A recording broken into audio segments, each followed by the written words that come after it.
past couple years, I've been traveling all around the world with this Benedictine monk that I met at a peace conference when I was sharing a little bit for my family.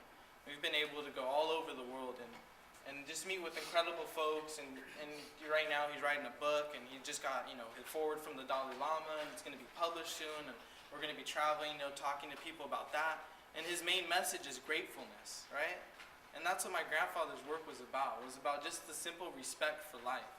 And this was a question that, came to me in college, and I want to share with you guys right now because I look at you, and you're all young adults.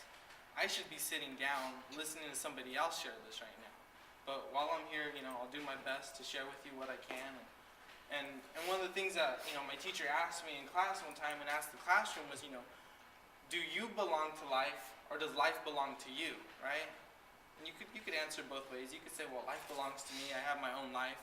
But sometimes you could also think about it, that there's a bigger life than just my little life, because when I come in and I go out, life will still continue to be going on all around me, and there's all kinds of plant life and animal life and so much other kind of life around me. So I don't think my life is just the only life, right?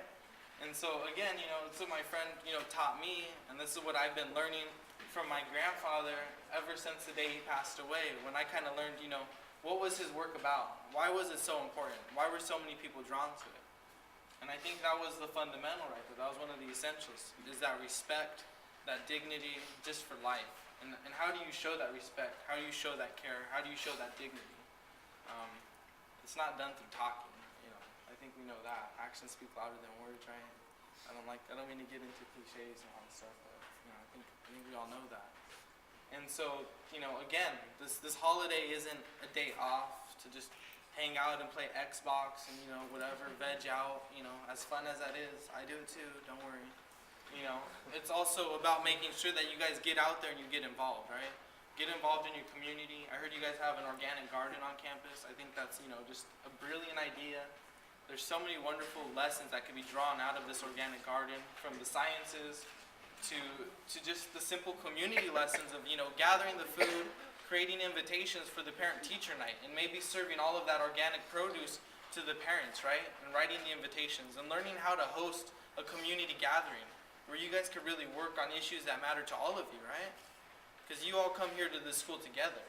And when you all leave, you all live in this community together. So this all matters to all of you. You're all wrapped up in it together. We are all, wrapped up in this together. And so that's why it's important that we learn how to work with one another, that we learn how to communicate with each other, right? So that's what you guys are here doing. That's what you're going to continue to do, hopefully, as you go on to college and with the rest of your life, is learning how to read, write, and think for yourself, and learning how to master those skills so that you could share your ideas with other people and help to influence them, how to motivate them, how to inspire them, and hopefully get some things done. And so that's what I'm doing. I'm out talking to schools and communities and trying to make them see se puede schools. Make them educating the heart schools. Make them educating the heart communities.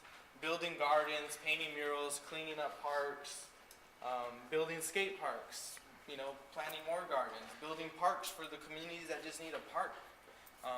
So whatever it is that you guys need here in your community, or who knows what you guys even need in this community. Maybe you guys need to talk about that. Have that discussion first.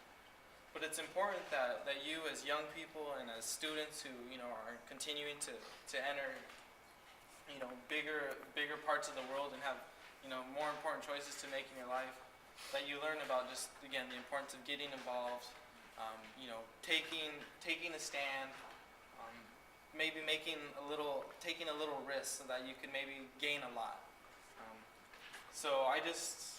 I'm going to wrap it up. I'm just going to say thank you guys for all your attentiveness, and si se puede. So thank you.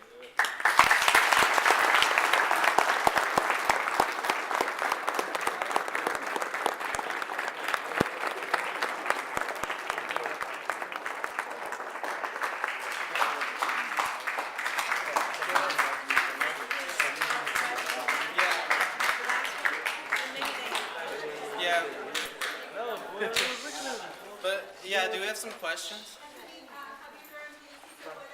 Yeah, actually, yeah, of course, let's do that. So, okay, so if everybody would just follow me, this was one of the ways that my grandfather showed people that the farm workers could be organized in seconds. And this is something that I share with the kids in elementary school and that they love, and that it reminds them that that when we start doing things together, we could really feel the strength and the power and the energy in it. So hopefully, if you all will follow me, you guys can experience this with me.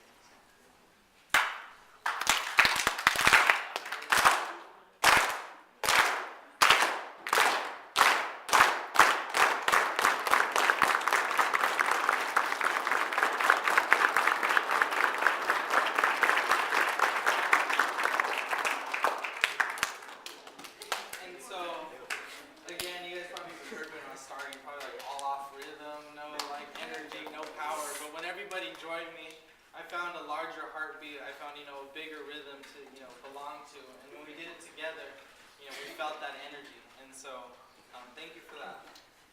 But if anybody else has any other questions, yeah, please.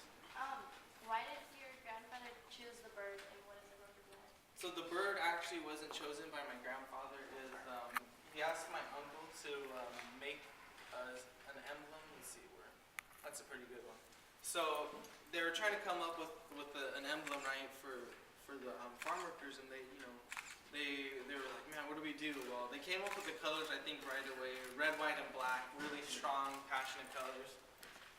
What this is, if you flip it over, you'll realize that it's actually a pyramid. It's like some of the Aztec pyramids that you see. And so it's actually supposed to kind of represent the building from the community levels up.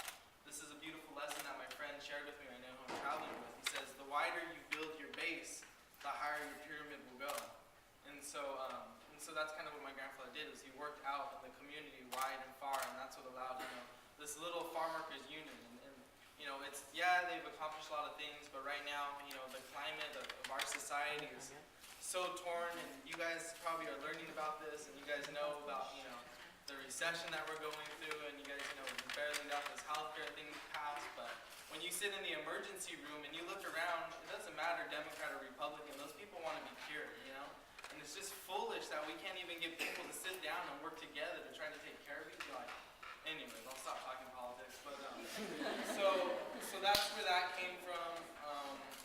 And then the eagle, represents like kind of vision, soaring, and stuff like that. So. But they didn't want